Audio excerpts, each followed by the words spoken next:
নমস্কার বন্ধুরা, আজকের আমার নিবেদন কবি সুকুমার রায়ের কবিতা গোঁফ চুরি।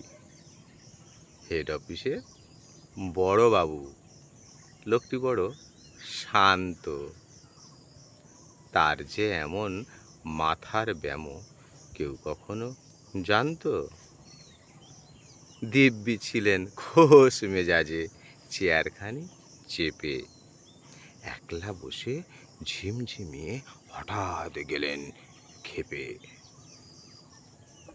আঁতকে উঠে হাত পা ছুড়ে চোখটি করে গোল, হঠাৎ বলেন, গেলুম গেলুম, আমায় ধরে তোল। তাই শুনে কেউ বদ্যি ডাকে, কেউ বা হাঁকে পুলিশ, কেউ বা বলে কামড়ে দেবে, সাবধানেতে তুলিস। ব্যস্ত সবাই এদিক ওদিক করছে ঘোরাঘুরি, বাবু হাঁকেন, ওরে আমার গোঁফ গিয়েছে চুরি।